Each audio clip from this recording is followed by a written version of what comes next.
Hari ini kita akan lanjutkan pembahasan kita tentang pembaharuan pikiran, dan kita sudah memasuki hari yang ke-8. Saya berdoa Tuhan terus semakin menyempurnakan hidup kita sesuai dengan gambaran Allah sendiri, dan pikiran kita semakin diperbarui sesuai dengan kebenaran firman Tuhan. Dalam beberapa tahun terakhir ini, kita sejak pandemi ini, saya secara pribadi tidak banyak kegiatan, lebih banyak di rumah, dan akibatnya berat badan jadi tambah naik karena aktivitasnya nggak terlalu banyak. Dan untuk beberapa bulan terakhir ini saya coba benar-benar menjaga kesehatan, karena saya percaya bahwa kita itu diberikan hikmat mengelola diri kita dengan baik, menjaga kesehatan kita dengan baik. Kalau Tuhan berikan umur panjang, berarti ada tanggung jawab yang harus kita kerjakan untuk menyelesaikan pekerjaan Tuhan. Dan beberapa bulan terakhir ini saya melatih otot saya begitu rupa untuk menurunkan berat badan. Dan ini membuat hidup saya jauh lebih sehat, lebih segar. Dan saya percaya Tuhan melakukan perkara yang besar untuk kedepannya. Dan saya berdoa kita diberikan umur panjang, sehat dan sejahtera, dan ketika diberikan umur panjang, kita semakin dipakai Tuhan untuk kemuliaan namanya. Dan ternyata pikiran pun adalah sebuah otot yang harus dilatih dan ditantang agar tidak menjadi lemah dan malas. Pikiran kita itu perlu dilatih begitu rupa supaya tidak malas. Sebab iblis mengetahui hal ini, dia berusaha untuk membunuh, mencuri dan membinasakan. Dan ia itu melakukan segala sesuatu, iblis itu melakukan segala sesuatu untuk membuat manusia itu berhenti berpikir. Akhirnya apa? Menjadi orang yang malas. Bapak Ibu bayangin, banyak sekali berjuta-juta manusia di seluruh dunia ini tidak mempunyai tantangan hidup dan semangat dalam kehidupan mereka. Akhirnya apa? Mereka hanya menghabiskan waktunya dengan cara menonton televisi, tidur, makan, tidur, dan melakukan hal aktivitas yang tidak penting sama sekali. Akhirnya membuat kebanyakan orang tuh jadi malas berpikir, karena tidak mau melatih pikirannya, tidak mau mengisi pikirannya dengan ide-ide baru, dengan hal yang baru yang sebenarnya Tuhan sediakan. Kebanyakan orang tidak perlu berpikir mengenai pekerjaan mereka, jadi mereka hanya mengerjakan hal yang rutin secara teratur. Ini biasanya pegawai tidak perlu memikirkan aktivitas apa selanjutnya, karena sudah dijadwal rutinitas hariannya itu seperti itu. Tapi berbeda dengan beberapa orang yang dipercayakan untuk mengelola satu usaha atau bisnis. Mereka dilatih pikirannya untuk terus berkembang, terus menganalisa keadaan, terus berpikir lebih maju, mengeluarkan inovasi-inovasi yang baru. Bayangin Bapak Ibu, kalau orang-orang model seperti ini datang ke gereja, mereka itu hanya mengikuti kebiasaan yang dilakukan orang lain selama bertahun-tahun loh. Kalau orang datang ke gereja hanya melakukan aktivitas seperti biasa tanpa tahu tujuannya, itu akan menjadi orang Kristen yang melakukan aktivitasnya itu hanya sekedar rutinitas kebiasaan, seperti orang-orang yang setiap harinya hanya melakukan aktivitas seperti nonton TV, nonton film, olahraga, hal-hal yang lain lah, tapi tidak pernah menantang pikirannya untuk mengalami pertumbuhan atau perkembangan, atau mengalami breakthrough atau terobosan. Bapak Ibu, meskipun kita ini masih memiliki pemikir-pemikir yang hebat, usahawan-usahawan atau orang-orang yang kreatif dan orang-orang yang rajin dan giat dalam kehidupan masyarakat kita, kalau dilihat secara keseluruhannya, kebanyakan orang masih banyak yang malas dibanding orang yang kreatif, dibanding orang yang menemukan ide atau terobosan. Lebih banyak orang lebih suka yang malas, duduk manis di rumah nonton TV dan tidak mengerjakan apa-apa. Kalau kita lihat, beberapa orang lebih suka menjadi pengemis daripada memakai tenaganya, memakai otaknya untuk berpikir menghasilkan uang. Dan banyak dari kita ini kebanyakan hanya duduk diam. Terus beberapa orang suka minum alkohol, obat-obatan, kehidupannya keluarganya bapak belur, perceraian, aborsi, pornografi, dan beberapa orang malah terjerat dalam dosa homoseksual. Bayangin Bapak Ibu, hampir semua orang Tidak seluruhnya, tapi beberapa orang itu menghancurkan kemerdekaannya, menghancurkan masa depannya, menghancurkan hidupnya. Akhirnya, kenapa mereka bisa seperti itu, melakukan hal seperti itu? Karena mereka memiliki sindrom malas berpikir atau sikap yang apatis. Puji Tuhan bahwa sekarang ini kita itu mulai sadar akan perubahan yang sedang terjadi. Hari ini perubahan itu begitu cepat terjadi. Kalau kita tidak ngikutin perubahan, kita akan ketinggalan zaman. Bukan berarti kita menjadi sama dengan dunia, bukan. Tapi kita harus memperbaharui, mengupgrade diri kita dengan knowledge. Beberapa tahun yang lalu saya belikan istri saya, sampai hari ini dia masih pakai, bagus. Kita ini jarang ganti HP, kecuali HP itu, ya terutama istri saya itu kalau HP-nya nggak rusak dia nggak ganti. Kalau saya ganti HP gara-gara HP saya hilang. Kalau nggak jatuh rusak dipakai main anak-anak. Nah ternyata dengan HP yang lama itu ada beberapa aplikasi yang tidak bisa di-download lagi. Karena apa? Tidak upgrade. Teknologinya udah ketinggalan. Bapak Ibu, kalau kita ini tidak mengupgrade pikiran kita, pengetahuan kita akan menjadi orang yang tertinggal dengan perkembangan apa yang sedang Tuhan kerjakan. Kita akan menjadi orang Kristen yang malas, orang Kristen yang ketinggalan, orang Kristen yang tidak mengerti kemana Tuhan mau bergerak, membawa kita kepada level yang lebih tinggi lagi, menjadi berkat yang lebih besar lagi. Kalau kita ini coba teliti apa yang terjadi sebenarnya ini, kenapa sih orang banyak menghabiskan waktu senggangnya itu hanya dengan bermalas-malasan, nonton TV, bahkan beberapa orang pakai obat-obatan. Akhirnya mereka ini tidak kreatif, dan akhirnya mentalitas mereka itu tidak produktif, dan akhirnya menjadi bodoh. Tentu saja orang yang terlibat obat-obatan akhirnya apa? Mereka tidak memiliki cara berpikir yang jernih lagi, apalagi dengan menonton acara televisi-televisi yang sifatnya ini tidak mendidik sama sekali. Akhirnya menghasilkan satu generasi yang tidak bisa berpikir dengan kreatif dan menghasilkan orang-orang yang malas, karena apa yang ditontonnya adalah tontonan sampah. Harusnya orang itu bisa memilih yang baik, menonton tontonan yang membangun, tontonan yang membuat kita itu berpikir, memiliki wawasan yang lebih jauh supaya kita menjadi orang-orang yang sukses. Kalau televisi hanya menayangkan berita-berita yang sampah, berita-berita yang tidak mendidik, ujungnya akan melahirkan satu generasi yang malas dan generasi yang tidak sukses sama sekali. Beda dengan kalau yang ditonton, yang ditampilkan di kebanyakan di khalayak ramai itu hal yang baik, hal yang membangun, hal yang mengedukasi, akan melahirkan satu generasi yang sukses tentunya. Bayangin kalau anak-anak kita atau generasi-generasi kita itu menghabiskan banyak waktu dengan menonton adegan pembunuhan, perkelahian, hubungan seks yang di luar nikah, balapan, mobil yang kejar-kejaran. Bayangin Bapak Ibu, jika mereka tidak menyukai program-program yang mendukung, membangkitkan, program-program mengedukasi, tapi lebih suka dengan program-program yang memburu hantu atau bermain game, akhirnya membuat generasi kita, kalau yang hanya menyukai hal seperti itu, akhirnya menghasilkan generasi yang apatis, yang generasi yang tidak kudus, karena yang ditonton berbau pornografi, yang ditonton berbau kekerasan dan pelanggaran dengan kebenaran-kebenaran nilai kerajaan Allah. Akhirnya apa? Melahirkan satu generasi yang malas, generasi yang tidak kudus. Bahkan kalau kita lihat nih, guru-guru sekuler dan humanis di sekolah-sekolah negeri menggunakan gaya mengajar yang membuat anak-anak berhenti mengembangkan pola pikir mereka dan terbuai dalam filosofi humanisme. Banyak pengajar-pengajar yang ngajarnya itu hanya mengejar tentang filosofi, dan akhirnya apa? Anak-anak berhenti berpikir dengan mengembangkan pikirannya.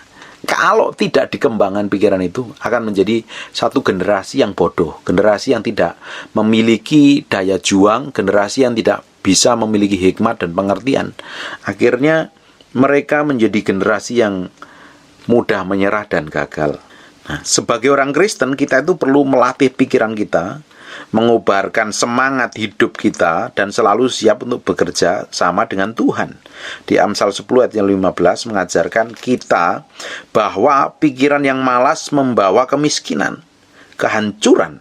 Sebagai orang Kristen, kita itu perlu melatih pikiran kita Dan setiap hari kita terus latih dan kita kobarkan semangat hidup supaya kita ini selalu siap untuk bekerja sama dengan Tuhan tentunya. Di Amsal 10 ayat 15 mengajarkan kita bahwa pikiran yang malas membawa kemiskinan dan kehancuran.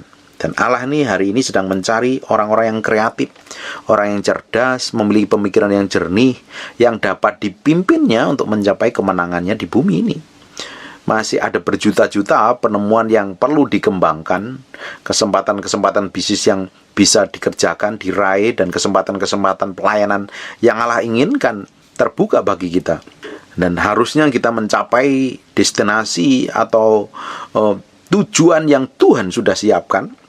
Kita harus capai itu. Nah, pikiran yang malas tidak akan pernah melihat atau menerima berkat-berkat ini. Hanya pikiran yang jernih, yang penuh dengan disiplin dan aktif akan dapat menangkap hal-hal ini.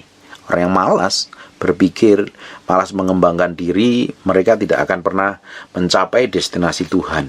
Di awal tahun 90-an, ada seorang pria yang bekerja di kantor pemerintah Amerika Serikat berusaha untuk menutup kantor hak paten karena ia yakin bahwa tidak akan ada penemuan-penemuan baru lagi. Dan ia berpendapat bahwa tidak perlu menghabiskan uang federal, uang pemerintahan yang ada untuk mengongkosi kantor itu. Yakin bahwa segala sesuatu yang bisa ditemukan di dunia ini sudah ditemukan. Dan ternyata keliru sekali. Semenjak saat itu pengetahuan-pengetahuan berkembang begitu rupa, pikirannya yang malas tidak mampu melihat lagi. Namun puji Tuhan, ternyata sejak itu perkembangan pengetahuan itu berkembang secara luar biasa sekali. Dan orang tersebut memiliki pikiran yang malas yang tidak mampu melihat lagi. Namun puji Tuhan, orang-orang lain Tuhan bangkitkan yang masih mampu melihat sehingga dapat menikmati hasil-hasil penemuan mereka sekarang ini. Dia dilahirkan satu generasi yang memiliki pemikiran yang berbeda, akhirnya muncul penemuan-penemuan baru sampai hari ini. Sebagai orang Kristen kita ini harus merenung, bertanya-tanya, dan mencari jalan untuk memimpin keluarga kita tentunya, membangun gereja kita, dan mempengaruhi dunia kita. Bukan malasan. Kita harus berpikir keras nih bagaimana hidup kita itu memiliki dampak dan pengaruh atas kehidupan sekitar kita, dalam lingkungan kita. Kalau kita ini tidak benar-benar mengerti dan dipakai sebagai alat-alatnya Tuhan, kita akan menjadi orang yang stagnan, tidak berkembang sama sekali. Dan Tuhan merindukan kita itu memiliki pikiran yang mau belajar, pikiran yang mau berkembang, mengembangkan diri, sampai kita ini mengerti dan siap dipakai untuk pekerjaan Tuhan di masa yang akan datang. Bapak Ibu, setan itu tidak bodoh. Ia mengembangkan benteng-benteng untuk membutakan pikiran kita dan membuat kita tidak mengetahui kehendak Allah yang sempurna.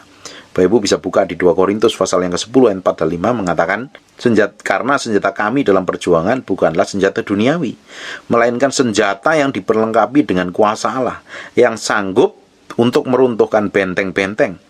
Kami mematahkan setiap siasat orang dan merubuhkan setiap kubu yang dibangun oleh keangkuhan manusia untuk menentang pengenalan akan Allah. Kami menawan segala pikiran dan menaklukkannya kepada Kristus. Di dalam pelayanan saya itu saya banyak menemukan benteng yang terbesar dalam pikiran orang-orang ternyata adalah kemalasan. Mereka malas berpikir, malas mengembangkan diri. Yang saya maksud bukanlah malas ini bukan malas bekerja, tetapi mereka itu malas dalam kemalasan mentalnya. Mudah malas belajar, malas mengembangkan diri, malas menyelidiki, dan akhirnya banyak sekali hal-hal yang Tuhan janjikan tidak tercapai. Beberapa orang biasanya lebih banyak waktu senggangnya dipakai untuk nonton televisi, dan ini akhirnya menimbulkan stagnasi mental, pikiran yang tidak berkembang, pikiran kita tidak usah bekerja, kita hanya duduk bagaikan orang bebal sambil membiarkan dunia berlalu dengan begitu saja di hadapan kita. Kita tidak mengembangkan diri, kita tidak memiliki gairah lagi. Anak-anak muda merupakan contoh yang baik dari akibat kemalasan mental ini, Bapak Ibu. Banyak dari antara mereka yang bertumbuh dengan televisi sebagai ibu atau ayah mereka, bahkan televisi sebagai pengasuh mereka. Ketika mereka harus bersekolah, pikiran mereka tidak konsentrasi sehingga pelajaran yang sederhana menjadikan sulit bagi mereka. Bahkan riset menunjukkan bahwa banyak lulusan sekolah menengah yang tidak memiliki keterampilan dasar dalam membaca, menulis, dan matematika. Apalagi zaman sekarang gadget dan game menjadi orang tua mereka, menjadi sahabat mereka yang berteman setiap hari. Akhirnya apa?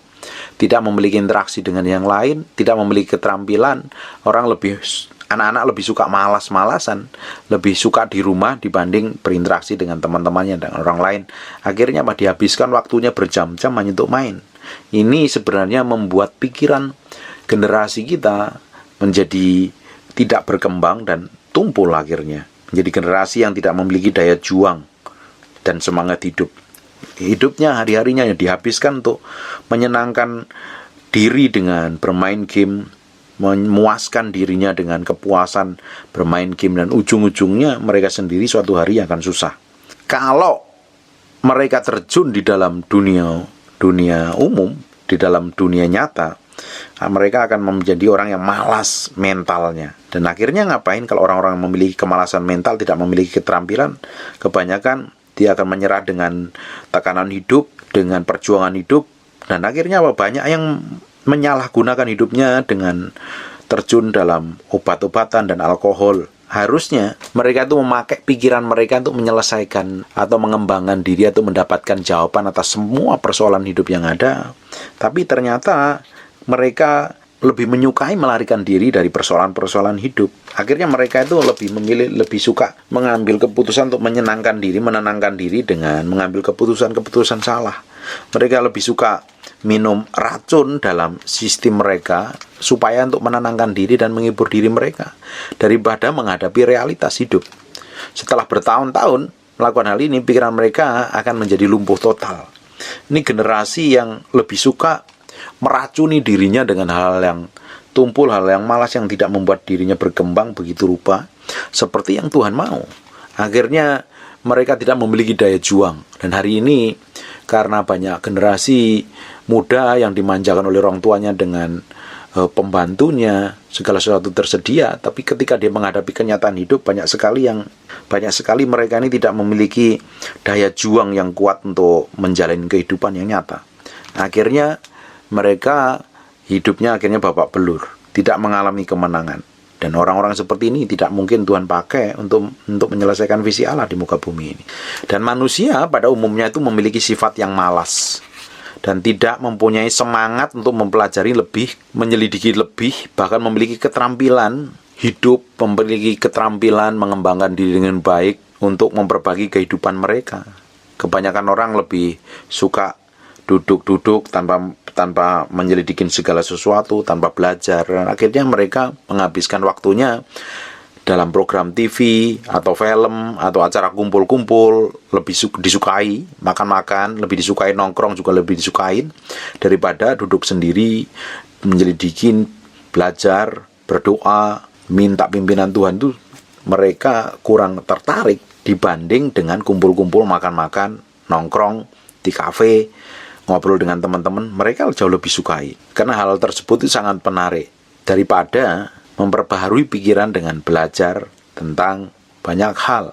Padahal saat ini negara kita ini sangat membutuhkan orang-orang yang kreatif. Hari ini negara kita ini membutuhkan orang-orang yang pintar, orang-orang yang cerdas, orang yang memiliki pikiran-pikiran yang jernih, kaya dengan imajinasi, dengan kemampuan yang kreatif, yang benar-benar bisa membuat bangsa kita ini benar-benar dipakai Tuhan secara luar biasa. Tapi kemalasan mental juga merusak kehidupan rohani kebanyakan orang Kristen. Tidak mau mengambil waktu untuk menggali firman Allah, banyakkan malas menyelidiki firman Tuhan, mencari jawaban bagi persoalan mereka, dan bertumbuh dalam pengetahuan akan kebenaran. Mereka hanya pergi ke gereja, duduk di sana, dan menerima apa yang dikatakan oleh pendeta mereka. Banyakkan lebih suka disuapin daripada menggali firman sendiri. Akhirnya mereka tidak bertumbuh secara rohani. Kalaupun pendeta-pendeta mereka hanya mengatakan sesuatu yang telah didengarnya, diseminari atau dibacanya dalam sebuah buku, hal itu tidak menjadi soal bagi mereka. Kalau dalam kebaktian yang mereka ikutin tidak ada urapan Roh Kudus dan tanda-tanda heran atau mujizat, hal itu juga tidak menjadi masalah. Mereka hanya duduk di gereja, menjalankan rutinitas agamawinya sebagai orang percaya, sebagai orang Kristen, minggu harus ke gereja, terus dengerin khotbah setengah tidur, setengah bingung. Dan ini menjadi kenyataan kebanyakan orang di seluruh dunia. mereka tidak mengalami pertumbuhan secara rohani, dan ujungnya mereka ini menjadi orang-orang yang tidak mengalami terobosan dalam kehidupan. Tapi di sisi lain itu saya melihat beberapa orang yang benar-benar memiliki rasa haus dan lapar akan Tuhan, dan mereka benar-benar rindu pengen Tuhan pakai secara luar biasa, dan mereka terus menggali apa yang Tuhan percayakan dalam hidupnya, mengembangkan diri, dan orang-orang seperti inilah yang benar-benar akan dipakai Tuhan untuk perkara-perkara yang besar di masa yang akan datang. Tapi berbeda dengan orang yang hanya duduk di gereja, tidak mau melakukan apa-apa, dengerin khotbah juga sambil lalu, tidak ngerti kebenaran, dan tidak mau mengembangkan diri dengan baik. Ujungnya apa? Orang-orang model seperti ini di ujung hidupnya tidak akan mendapatkan apa-apa dan tidak akan menghasilkan apa-apa. Stagnasi mental itu merusak kehidupan doa kita.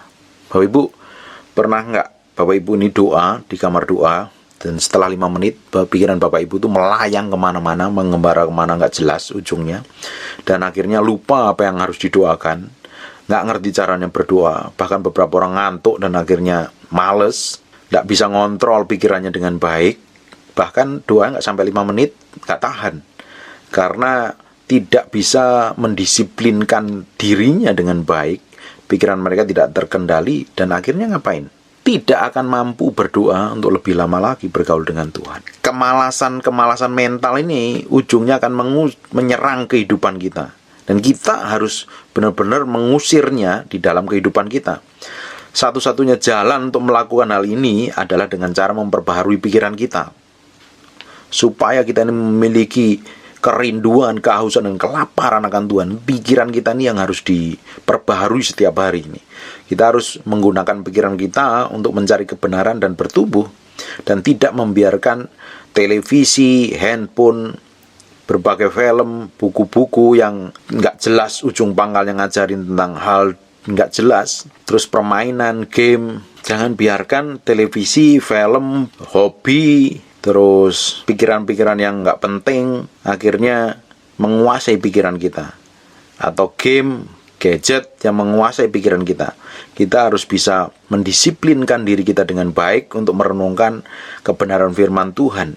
Dengan mendengarkan firman apa yang saya sampaikan seperti ini, sebenarnya tanpa Bapak Ibu sadarin, Bapak Ibu sedang mengisi pikiran Bapak Ibu, memperbaharui pikiran Bapak Ibu dengan kebenaran-kebenaran yang disampaikan. Dan saya berdoa kebenaran yang saya sampaikan ini benar-benar merubahkan kehidupan Bapak Ibu menjadi serupa segambar dengan apa yang Tuhan mau. Dan hari ini kita harus banyak mengambil waktu untuk memikirkan yang baik. Kita harus setiap hari harus meluangkan waktu untuk mendisiplinkan diri dengan baik, untuk bisa berdoa, merenungkan firman Tuhan setiap hari, untuk supaya kita ini bisa mengendalikan pikiran kita dengan baik. Kita bisa mengendalikan pikiran kita dan memusatkan pada kehendak Tuhan, supaya kehidupan kita ini benar-benar diperbaharui terus setiap hari, menjadi serupa segambar dengan apa yang Tuhan mau. Kalau Tuhan dapatin kita ini melakukan seperti apa yang Tuhan mau, ujungnya kita akan menjadi orang-orang yang dipakai Tuhan. Ada berkat Tuhan di depan yang Tuhan sediakan bagi kita. Kita tidak akan mencapai destinasi Tuhan sampai kita ini memperbarui pikiran kita ini selaras, sepikir, seia, sekata, seperti yang Tuhan mau. Hidup kita harus berjalan seperti yang Tuhan mau, seperti yang Tuhan ingin. Ujungnya kita akan menikmati semua janji Tuhan yang disediakan bagi kita. Kita harus benar-benar memperbarui pikiran kita. Tidak boleh malas, tidak boleh cuek, tidak boleh masa bodoh. Kita harus benar-benar memperbaiki pikiran-pikiran yang rusak, pikiran yang ngawur, pikiran yang bertentangan dengan firman Tuhan itu. Kita harus luruskan kembali. Kita harus kembalikan kepada pusat kehendak Allah. Dan kita harus memperbaruinya dengan kebenaran. Kita harus isi pikiran kita ini dengan kebenaran firman Tuhan. Ini penting sekali.